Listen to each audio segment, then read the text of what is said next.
Alors, à partir du plan topographique, nous avions également demandé aux étudiants géomètres de relever deux autres éléments assez singuliers, en plus de toutes les roches qui pouvaient constituer nos alignements.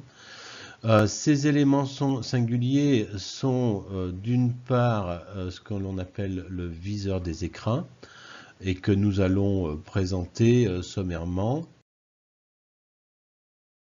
Il s'agit d'un massif assez atypique dans sa typologie puisqu'il est constitué de deux blocs disposés dans le plan vertical de manière trapézoïdale et donc qui exprime un petit peu cette notion de mire que l'on pourrait avoir pour une visée.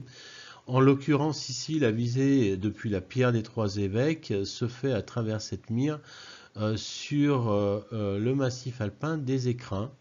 Donc un sommet assez caractéristique aussi des Alpes qui émerge de la chaîne montagneuse qui se situe à près de 150 km de distance à vol d'oiseau.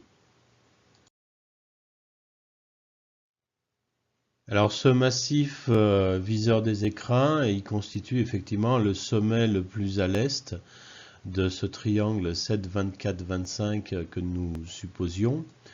Le relevé topographique a permis effectivement de confirmer son existence, non seulement donc sur l'orientation de 16,26 degrés, mais également sur la distance de 207,36 mètres qui sépare la pierre des Trois Évêques du viseur des écrins.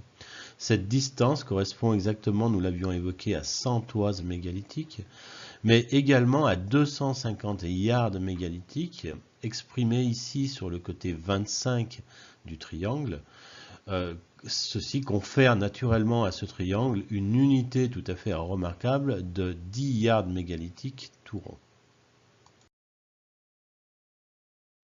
Le deuxième élément assez singulier du site qu'on a demandé de relever aux étudiants géomètres, c'est celui qu'on appelle la source. C'est un aménagement de mégalithes que nous allons également présenter maintenant. Alors, nous avons nommé cet aménagement la source en raison en fait de son allure qui nous fait penser à celle d'un puits. C'est un aménagement qui se trouve à une soixantaine de mètres du viseur des écrins, mais plus particulièrement sur le point le plus haut en altimétrie du site.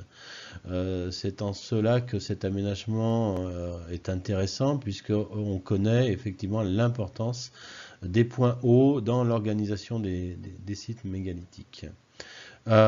C'est un aménagement qui comporte plusieurs blocs aménagés de manière plus ou moins circulaire, dont le plus gros pourrait peser environ 5 tonnes.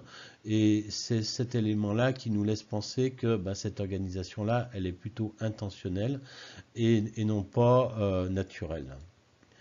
Chose peut-être aussi intéressante, c'est de remarquer que cette source est peut-être celle qui a été mentionnée dans l'acte de 1516 que nous avons évoqué en introduction, puisqu'il y est fait état juste au-dessus de ce qui pourrait être la pierre des Trois Évêques, d'une fonte découverte, c'est-à-dire d'une source découverte.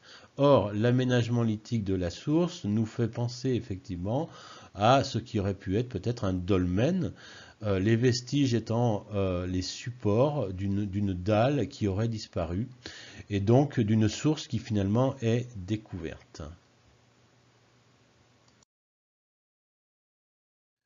Vue du ciel maintenant, donc voici la position de ces trois points singuliers que sont la pierre des Trois Évêques, le viseur des écrins et la source.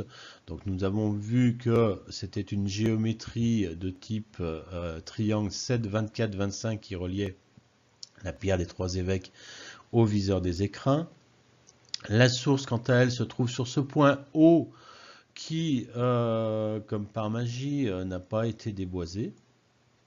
Sans doute à cause de la profusion de pierres qui se trouvent dans ce secteur, puisque nous, on a pu localiser en fait environ 9 pierres qui s'organisent de manière circulaire sur ce sommet, et donc qui pourraient correspondre éventuellement à un cromlech.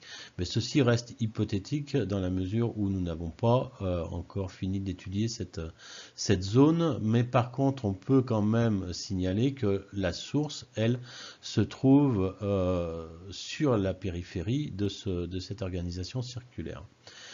Ce qui va nous intéresser ici, c'est la relation qui relie le viseur des écrins à la source, puisque cette fois encore, il s'agit d'une relation basée sur un triplet de Pythagore, cette fois-ci le deuxième triangle de Pythagore, qu'on appelle le triangle 5, 12, 13.